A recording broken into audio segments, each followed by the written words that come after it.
Didn't know if Brother Wagner was here or not to get my panicky text that I'm running a couple minutes late here. But he's not, so y'all could have carried on your own, couldn't you? If we'd run into real trouble, which we didn't. Good morning. How is everyone? Okay. What'd you say? Sleepy. You're loving this earlier time, and the late service folks are putting up with the later time, right? So I get it. We are doing lessons from John's gospel that are, encounters with Jesus. Is that the best way to put it? How that reflects our discipleship. So hopefully you're reading in between. Read the gospel message up until then. Next week is Mary, Martha, and Lazarus, chapter 11. So just keep on reading from 9 through 10 and do the 11th chapter a few times is what I try to do, because he puts new stuff in there every time you read it. Have you noticed that? Just amazing how that happens. Just human nature is we're used to it and we don't see it sometimes. And how did that get put in there? So, last week, if you go to grad school, you have to say stuff like this, right? If you worry about the little comments before John 8, if some of your unbeliever friends mention that, why does it say that's not in the earliest manuscripts? I have 100% certain it's inspired and a story of Jesus. It may just not belong right there. Does that make sense? Some people think it might be in Luke's gospel rather than John, but there's nobody really seriously thinks that's not a story of Jesus, the woman caught in adultery. So again, part of my mission is just help you have answers for people who ask you questions rather than, I don't know, never saw that before, right? You read and see, especially these little things that are in their margins. That's what they're there for. So get to our level. I don't see any new converts, and don't tell me you're still a babe in Christ after 30 years, right? None of that. We should be kind of dealing with some of that stuff. You don't have to read all that weird stuff. Some of us had to, Go ahead, Joe. Yeah, that story of the woman caught in adultery also appears in different places in our ancient. And some of the ones that are older, yes. So sometimes it's like chapter 8, but other things in a different section of John. That's just one of those things. Yes, much like the angels stirring the water there in the pool at Bethesda. Sometimes we weren't dealing with God directly putting this in the NIV, did he? Okay, it was, or whatever your favorite translation is. It was in the Greek and Hebrew. Somebody argued with me recently. Old Testament was, or New Testament was Hebrew, and I was like, no, I'm pretty sure about that. I know what the Septuagint is, but that wasn't the oldest. Septuagint's the translation of the Old Testament, so I don't know where he was trying to go with that. Hebrew being New Testament, but that's not accurate. It's Greek, but we got a whole host of manuscripts that are spread out kind of over antiquity, and that's a whole source of study that we're not going to do. But let me see with head nods if you're catching this or not. I know it's early, Edith, so we're trying to wake up. Do we think that John 8's the woman caught in adultery is an actual story of Jesus? Can everybody's good with that? And Joe's right. They find these old scrolls, and there's not a whole complete copy of anything, right? That's the tricky thing is it's fragments that they're having to put together. So people that did that work and do that work, they're pretty patient just looking at all of that. So, and I want to know the most accurate thing that we know at the time. So that's why I appreciate, some of the modern translations putting stuff in there. So, John 9. Let's, I think, just read the whole thing, and then we'll come back and kind of look at it in different sections. As he went along, he saw a man blind from birth. His disciples asked him, Rabbi, who sinned, this man or his parents, that he was born blind? I have to stop, of course. So What does that question assume? Blindness is caused by sin. They would probably say any physical malady caused by sin. They might say extreme poverty caused by sin. One of the commentaries I read on this section, the guy said he woke up and he was British, the guy said the headlines was the national soccer coach was being let go. This was a few years ago, because he said anybody that's sick or has a physical affliction is a result of sin in a previous life. Even more so. Who would that be if they're talking about previous life? Hindus, yeah. So it was a Hindu coach, which there's a lot of Hindu people in UK and England and Europe in general. But so there's some of that in other world religions. We'll come back to that, but be thinking about that. Okay, who sinned? His parents or him? What's the third option that's not here? Or nobody, right? Blindness is not from sin. Okay, we'll come back to that. Verse 3, neither this man, well, Jesus answered it, did he? Neither this man nor his parents, said Jesus, but this happened, and we think that's kind of supplied by the translators just to make us understand the phrase better, but this being the blindness happened, so that the work of God might be displayed in his life. As long as it is day, we must do the work of him who sent me. Night is coming when no one can work. While I am in the world, I am the light of the world. Having said this, he spit on the ground. That'll wake you up this morning, right? Made some mud with the saliva and put it on the man's eyes. Just good human language there, right? Everybody got the picture? Good old muddy spit, right? Okay. There I said it. So I'm trying to wake you up. Go, he told him, wash in the pool of Siloam. This word means what? Sent. Why would that be noteworthy that the blind man is washing in the pool that means sent? Go to the sent pool and wash. Why is that noteworthy? He's being sent to sent, isn't he? Okay. Does that you see the deeper meaning there? It's not just a place, right? Names mean something. That's something we kind of lose in our culture. You have to look yours up, right, to remember what it means sometimes. But they knew their language a little better than we do, probably. Can't remember what I got next there. Okay, yeah, we'll come back to that. Enough mud story? Okay. 8. Well, we didn't finish it. This means sent. So the man went and washed and came home what? Seeing. Yeah, you've heard this before. Is that a big deal? How long has he been blind?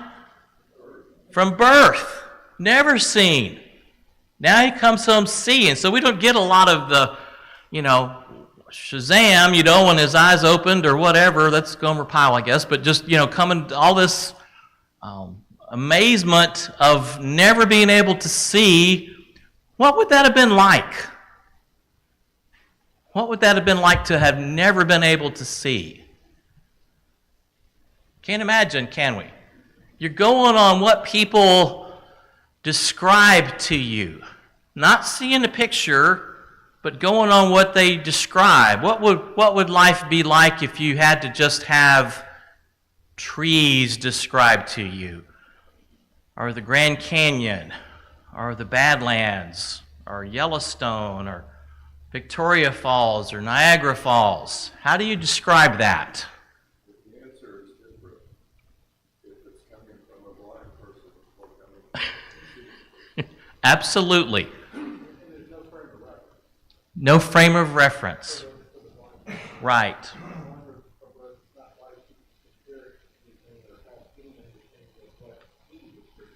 It's like that. No, there's one of those folklore stories about a bunch of blind guys describing an elephant, and they're feeling around. It's got big tree trunks on the bottom. How would they even know what tree trunks are, right? No, it's a long hose, and elephants are like that, right? They're all describing the same thing. I forget what the point of that is, one of those preacher stories. But just the fact of this completely changed this man's life, didn't it? From not able to really do anything.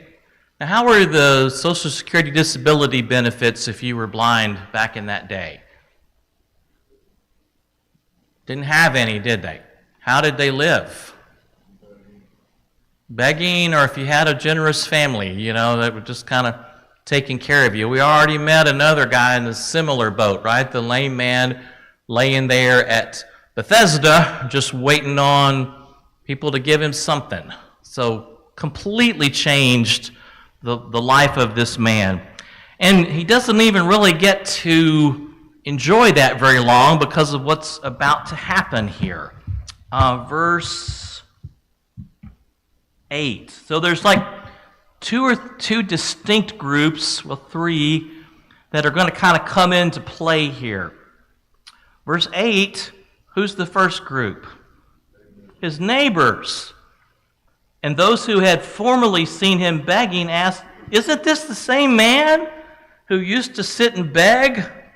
Some claim that he was. Others says, "No, he only looks like him." Okay, these were close neighbors, I guess, right? If we're not exactly sure, could you identify all of your adjacent neighbors in a lineup if you had to? Unfortunately, city life, maybe not, right? Depends on how much you see them. That was not like that then.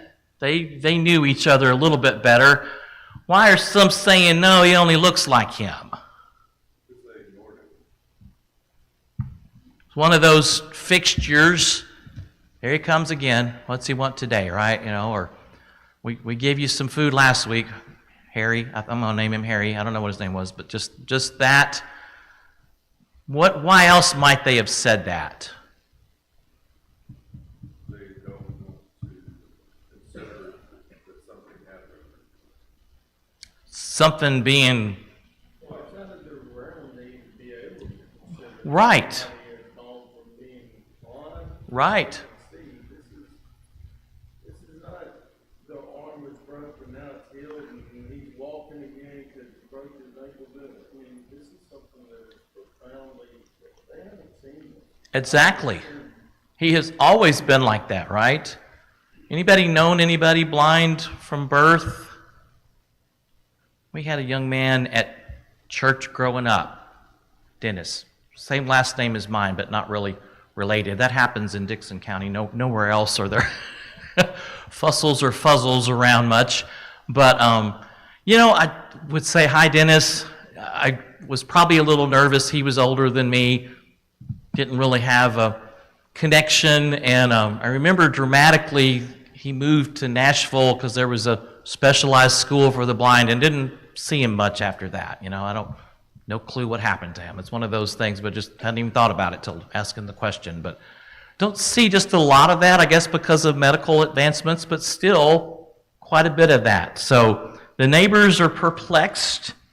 But look at the last phrase of 9. But he himself insisted, "I am the man." I kind of know. I was the one that was blind. Now I'm seeing all you jokers. I'm not sure I want to now that you're denying me. Whatever he's thinking. Verse 10, "How then were your eyes opened?" they demanded. He replied, "The man they call Jesus." Remember that phrase. "Made some mud and put it on my eyes. He told me to go to Siloam and wash. So I went and washed, and then I could see."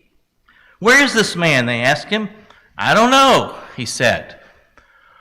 Because did he know what Jesus looked like? Why not? Again, we've firmly established he was blind. Was Jesus there at Siloam when he went and washed? Doesn't sound like it, does it? Sound like he was somewhere else. Go over there, wash this mud off, and we'll go from there. So then enter the scene, verse 13. They brought to who? Pharisees. Now, really, in your mind, with Jesus encounters, when you see the word Pharisee, you probably ought to hear sort of audibly, dun, dun, dun, right? You know, things are not going to go well. Why? Why are the Pharisees usually kind of trouble for Jesus? Was that their job? Make trouble for Jesus? Jesus was trouble for them.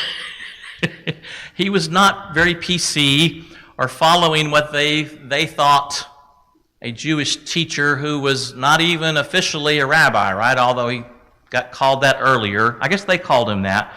Rabbi could just be teacher, so they knew he was teaching. But so the second group's the Pharisees, and no doubt you're going to pretty well know what happens, even if you hadn't read the story, which you all have. This week, right? You've read it 2 or 3 times, getting ready for this. Good. 14. Now the day on which Jesus had made the mud and opened the man's eyes was a, guess what? Sabbath. Okay? Was it wrong to put mud on somebody's eyes on the Sabbath? I haven't looked it up. I don't think Leviticus has that clause, but go ahead. Go ahead, Paul, I'm sorry. Somebody say that the law says that they're not to mix clay Huh. on the Sabbath. Is that what he was doing? Well, legal perspective. That's what counts, right? Yeah, I guess it was a small amount of clay. What would that have normally meant? It could be perceived as doing something like that if the law actually says that. Yes. So we'll give them the benefit of the doubt, and they weren't trained in spirit of the law, were they? What were they trained in?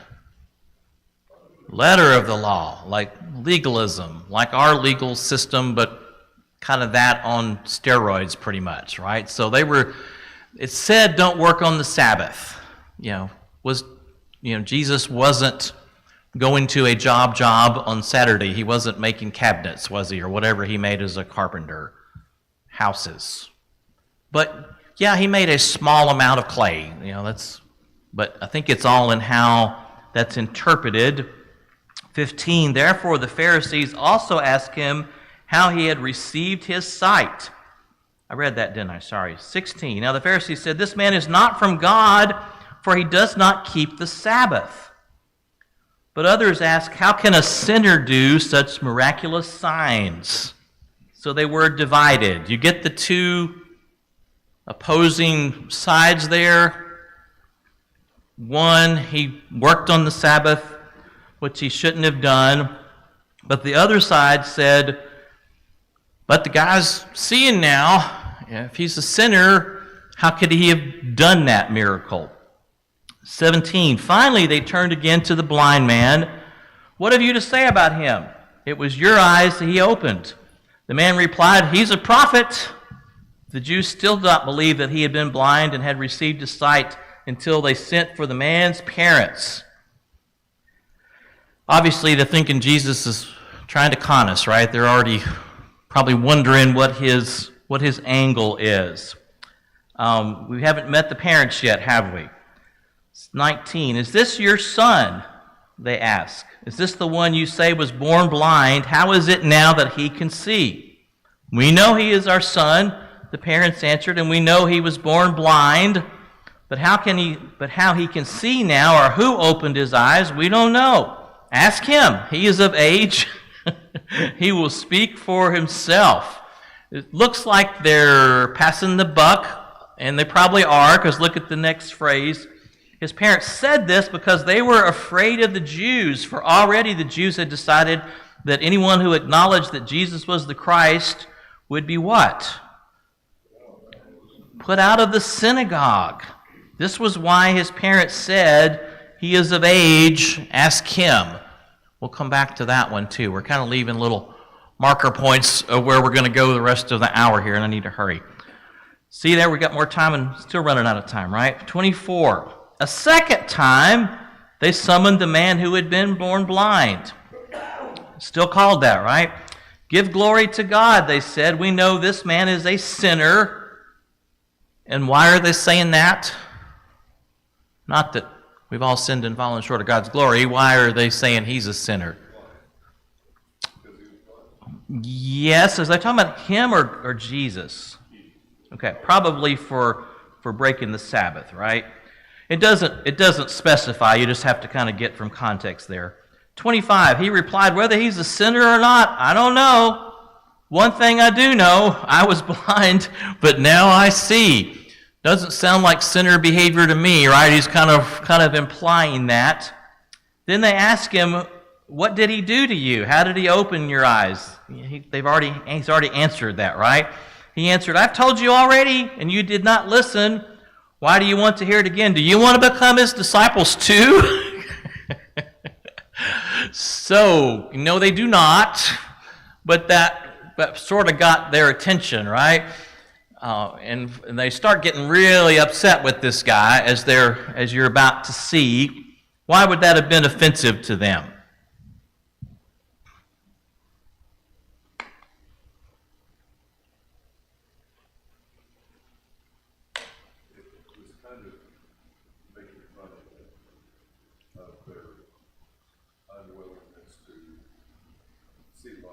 Yes. You're asking so much about Jesus. You must be interested. Sound like you're interested. Asking too many questions. Anything else that make you think of?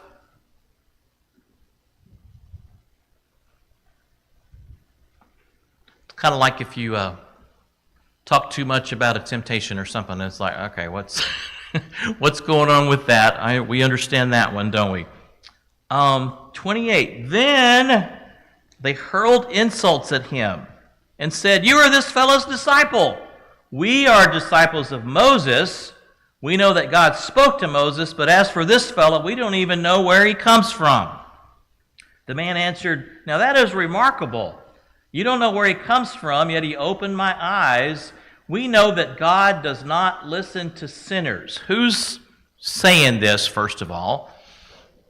Okay, so please don't use that as a proof text saying God doesn't hear sinners' prayers, which I've heard done. Is this supposed to be point blank teaching, or are we hearing a quote? Hearing a quote, right? This is him saying that. God doesn't listen to sinners. He listens to the godly man who does his will. Nobody has ever heard of opening the eyes of a man born blind. If this man were not from God, he could do nothing. To this they replied, you are steeped in sin at birth. Now we know the answer to that question, right? It was you that sinned based on your conversation right now. How dare you, what does your translation have there? Lecture us is NIV. Any other translation of that? Teach us. Wow. Any others?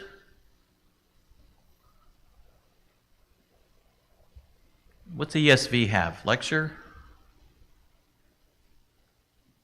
Teach? Okay. What's King James have? Teach? Okay. So same idea. Just react to that phrase a minute. What was the the Pharisees' basic job? You're scared to say it out loud. I heard it whispered, yes, to teach. So if you're a teacher, no one should ever teach you, right? Is that how that goes? I'm a teacher, so you're scared to answer that, right? But no. Okay. My wife, she's okay with me quoting this one. I'm careful about what I quote these days, but just said, she doesn't like classes sometimes where the teacher is the well of knowledge that you all come to drink from. Have you been in those? And if it's a professor that's studied 8 hours, for class, I get it. That's a little different. But I learn as much from what you guys say as I do from the study that I do all week. Does that surprise you? And I do study. I put in some time. I don't take this lightly. But I can still learn from you. I don't think they would have said they could learn from the blind man, right? How dare you lecture us or try to teach us? Okay.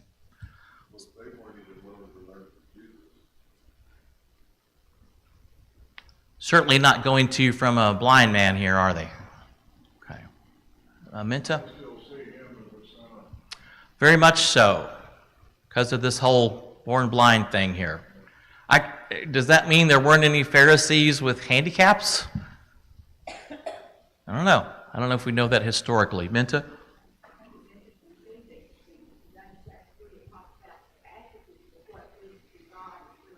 Yes. Yes.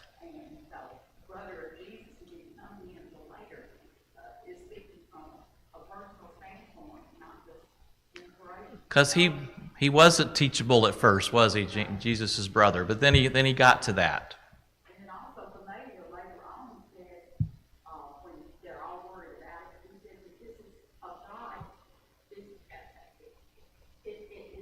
going to happen, and if not, it's going to amount to nothing. So evidently, some of them finally came to. Yep. Yep. So the takeaway for you is not those stinking Pharisees. I'm sure glad we're not like that, okay? What's the takeaway for you?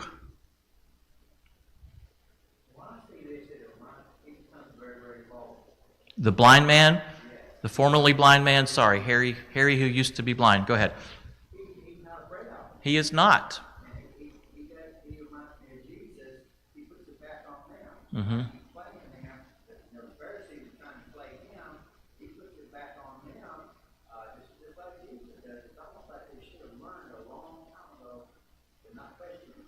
Yes.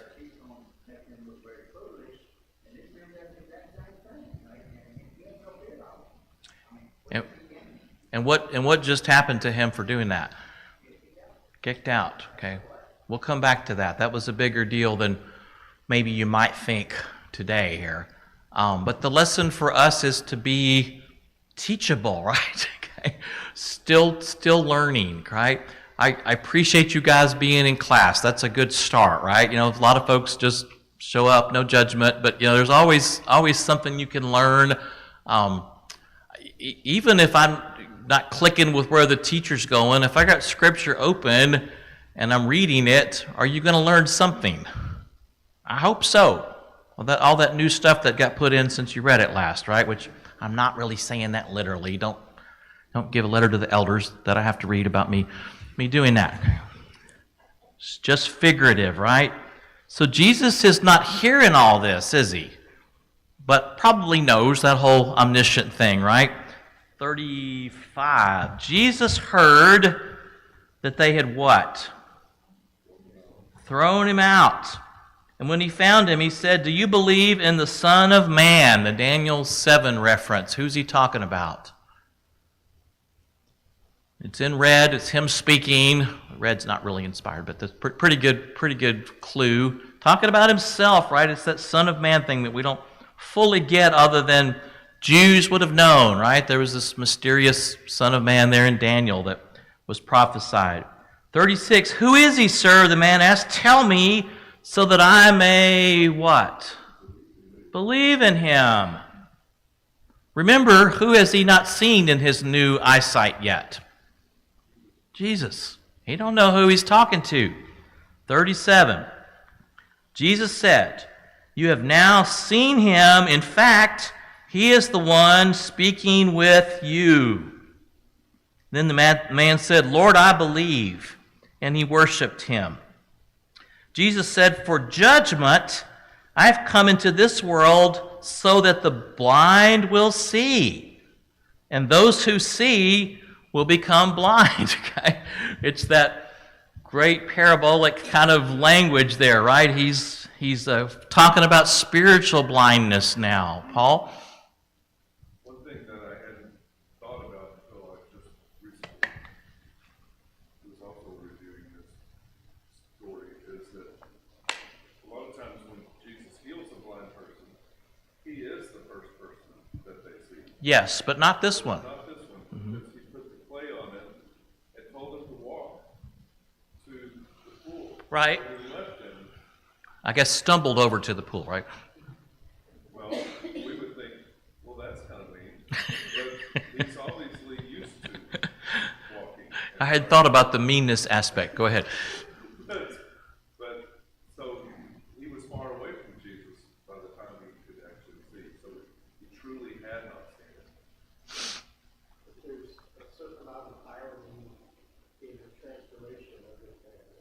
go back to what the first asking, Mm-hmm. who is it? Right? I have a book. Right? And then as they continue to question him, look where he goes. Right? You're getting to my next slide, which is good. So he gets more and more invested in the person of Jesus, not just what he did. Absolutely. You see the progression? Verse 11, he's what? This man they call Jesus. Don't know much about him. Verse 17, who is he? Prophet. I don't know what the S means there. I left off the V there, sorry. What's he call him in 33? From God. And the last one, he's Lord, right? Is that where he said, I believe? Yeah, Lord, I believe. Which, if you acknowledge someone as Lord, it kind of necessitates that, doesn't it? Okay. That requires a response. Does the man they call Jesus require a response? Prophet, yeah, maybe I should listen to him. From God, getting more of that. Yes, but Lord, definitely all of that. Well, and Lord is where it says, and he worshiped him. Yes. Immediate response there from the belief. Okay? So what do you make of that? Why did this take these 4 steps?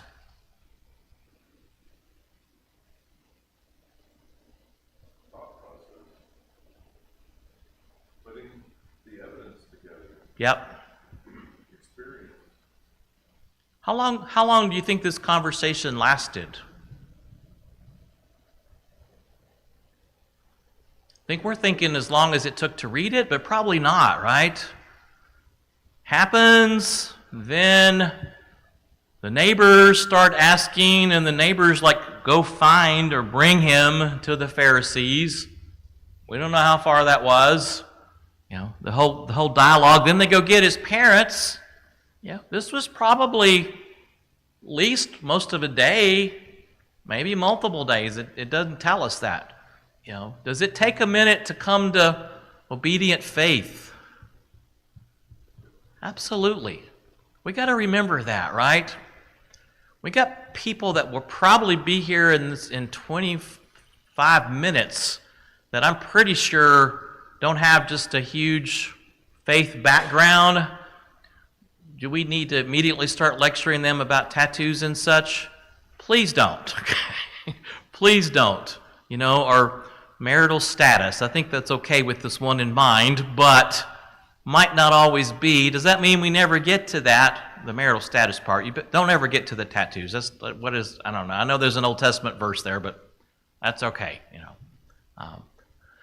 Remember, we're not Old Testament believers, right? We use that one when we when we want to sometimes. So does God care if you have tattoos and piercings? I don't think he does.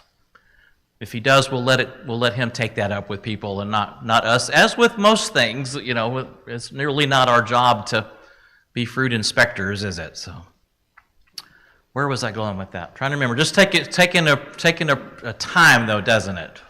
And work with folks.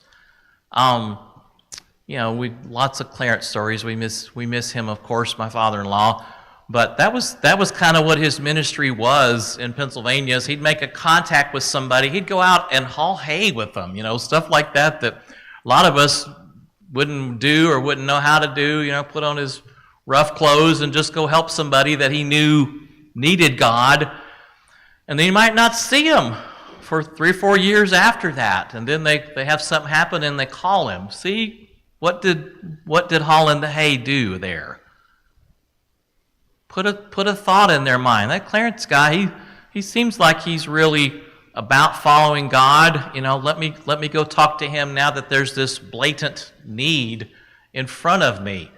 We could learn a lot from that, And it's okay to say, love to have you come to church while you're hauling hay is okay, but you don't make it a irritant, right? Just every time. So I don't know. Lessons from Clarence. I probably wouldn't tell that if Kim was in here, because she is, not that it's not true and she wouldn't like to hear it. She's just still grieving pretty intensely, as we all understand, don't we? So Hopefully we understand that, right? Grief doesn't stop after the casserole dishes are washed, does it? It's just getting started. Anything on the progression, Joe? Yes, this progression is very similar to the Samaritan woman. It is, He started out knowing you a Jew, right? then you're a prophet, and then are you the Messiah? And she goes and tells the town people. So she makes a similar progress as well. Absolutely. Any other, I've got plenty of stuff, but any other like things that hit you with this story? I want to make sure we have time for that.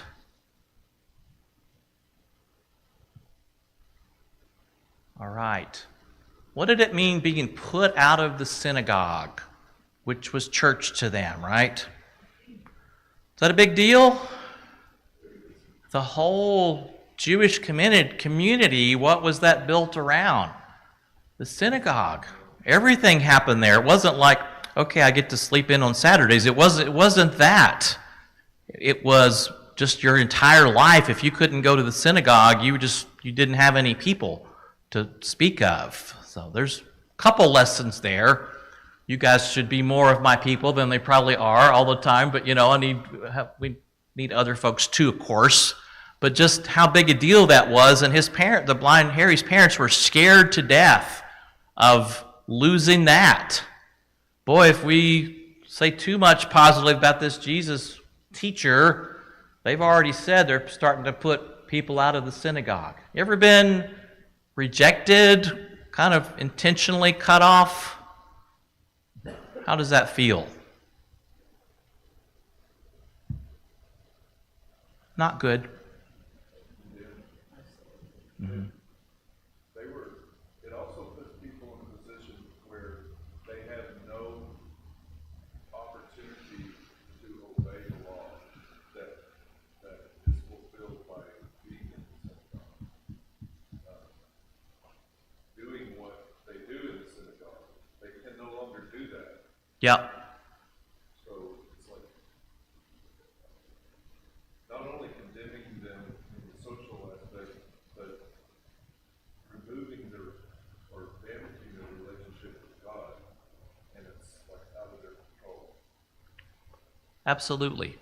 In our days, it would be comparable to blasting it on social media. It's not just being removed from this church. Yes. Oh, it's pretty good. Get out of these doors. And, okay, well, I'm going to go sit down here. I'm going to go whatever.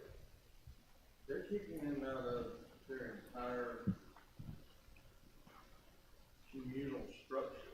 They are blasting it on Facebook. This person's a sinner. They're never going to be. They can't.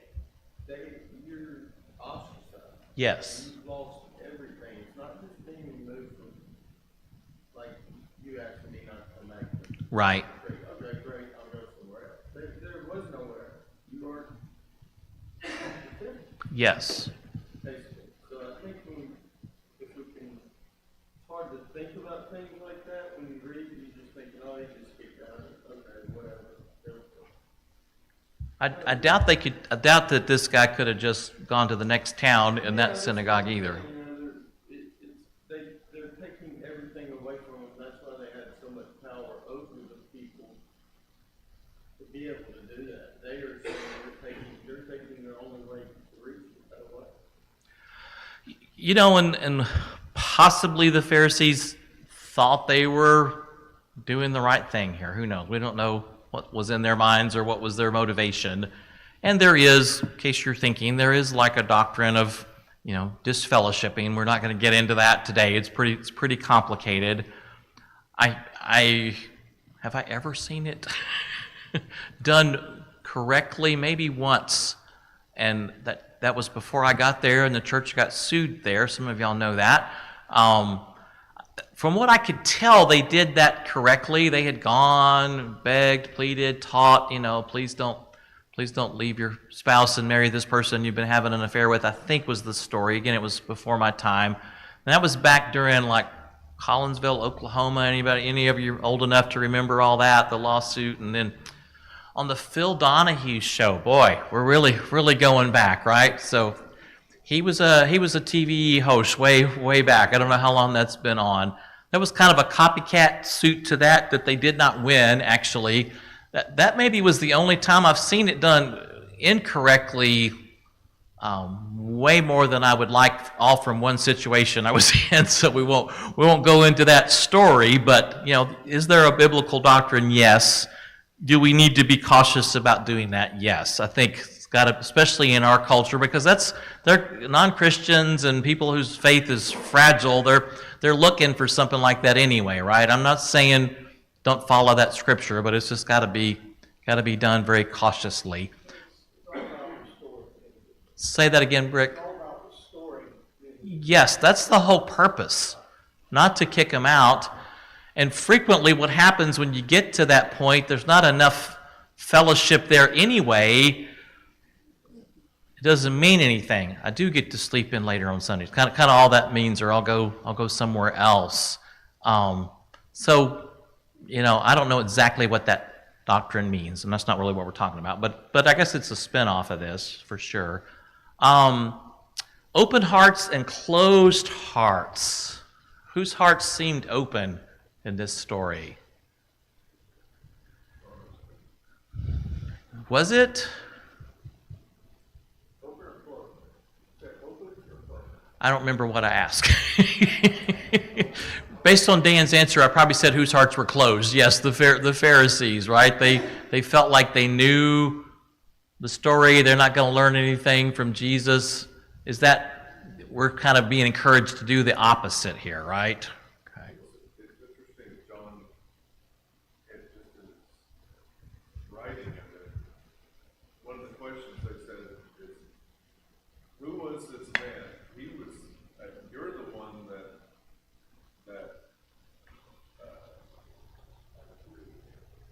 messed it up. You're the one that's eyes were open. And Yep, it's that last little it's dialogue interesting as a there. reader that we can convey. Obviously, your eyes weren't open. Yes. For judgment I have come into the world so that the blind will see, and those who see will become blind. They're choosing blindness, aren't they? Go ahead, Rick. Yeah, so is where I think chapters in the Bible is written at times could be a little time, particularly with John's gospel. But go back to chapter 8, and after the one we talked about adultery, he goes through this conversation with the Pharisees. I'm the light of the world. Yep. He talks about the truth will set you free. And then starts to really get accusatory. Your father is the devil, and then the truth at the end there is before Abraham I was. Wow. And they pick up stone. Yep. Stone, and he gets away out of the temple. Then you go to verse 1. As he passed by, he saw the man. Just happened here. Is this immediately after that, which is really interesting. So it's not surprising that the Pharisees are all worked up. And as a total aside, is picking up stones. So if this is the same day, it's a Sabbath. Is picking up stones work? Using the same logic, it would be.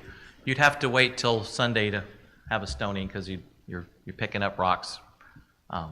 Same, which is, yes, those scriptures are there, but I'm not like discounting that. But I don't think the Pharisees were on a quest to try to get the whole spirit of the law, were they? It was just kind of this legalism system, which again, glad we have no issues with that, do we? So sarcasm intended. Go ahead. As Jesus would say, Sabbath was made for men, not men. Yes. Right? So that was the law. Everything they built around it was the oral tradition. Right? It wasn't written. Was the rabbis taking the law and then codifying it, and was just too much, right? If you could read that stuff, it's probably online now, but I don't recommend it. It's just way too much verbiage. Go ahead, Joe.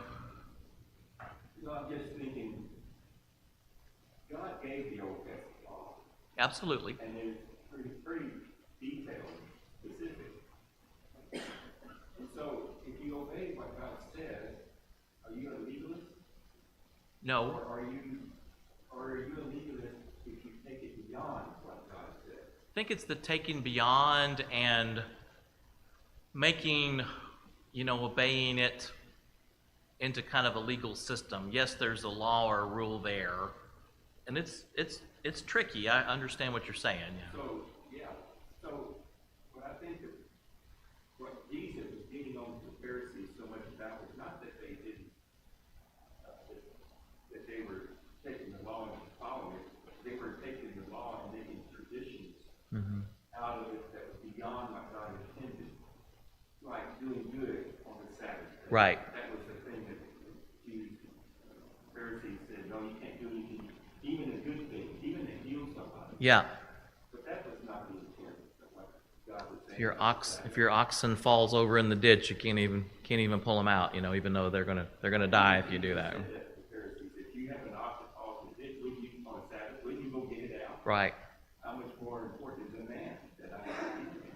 What was? I didn't mean to cut you off. Go. What was the purpose of Sabbath? Focus on God. Day of rest. Okay. We could learn a lot from that, right? Kind of a Sabbath rest. Yes. So. It's not like any of these professions that they had during this time had a weekend off. If you don't work that day, Right. you don't get paid that day, you don't eat that day. Yes.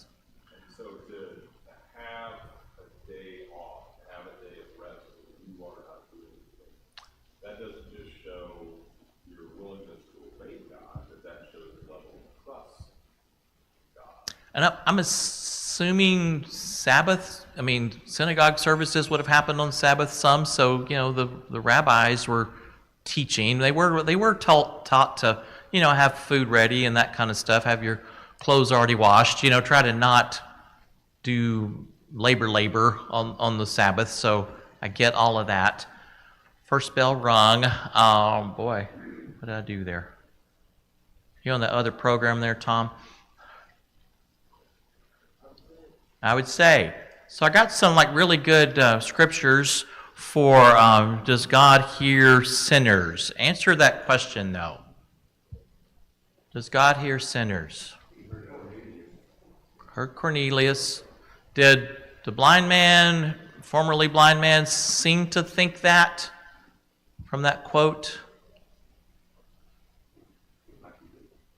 I don't know. It just makes me wonder there, verse 31. We know that God does not listen to sinners. He listens to the godly man who does his will. That's his quote. That, I guess, makes me wonder. Is that, if you're outside of God, is there any reason to even pray, even reach out to God? I think there is. I think that's one of those kind of lopsided things to say God doesn't hear our prayers at all. If you want them, Psalm 34:15, Psalm 66:18, Psalm 145:18, and James 5, there they are. Kind of talk about, it's good to be in God. Somebody Dan, look at one of those with a good loud voice. Can you do Psalm 34? Ed, can you do Psalm 66, the one that's up there? Kevin, you got a Bible? Can you do 145:18-20? And Dennis, can you do James 5:16-18? Just so you hear them. I'm not saying there's not something there, but I think it's probably wrong to say God just doesn't hear us at all if we're out of. It says, draw near to God. Right. And He will draw near to you. If there's any kind of initiation, Right. God's going to respond to it. Some folks come down hard on this. They've even told folks there's no reason for you to pray because God's not even hearing you. That's pretty rugged, isn't it? Yeah. Didn't we all start that way? I think so. How did he hear us? I agree with you, just making you think through this one. Yeah, Dan, read 34. Good and loud if you can. The Lord are on the righteous, and his ears are attentive to their cry. The face of the Lord is against those who do evil, to cut off the memory of them from the earth. Thanks. Ed, 66:19. But verily God hath heard me, he hath attended to the voice of my prayer. So obviously he hears righteous people. Kevin, did I give you 145? Go ahead. The Lord is near to all who call on him, to all who call on him in truth. He fulfills the desires of those who fear him. He hears their cry and saves them. The Lord watches over all who love him, but all the wicked he will destroy. Thank you. And James 5, Dennis? Therefore confess your sins to one another and pray for one another, so that you may be healed. Effective prayer of righteousness that profits much. Elijah was a man with a nature like ours, and he prayed earnestly that it would not rain. It did not rain on the earth for 3 years and 6 months.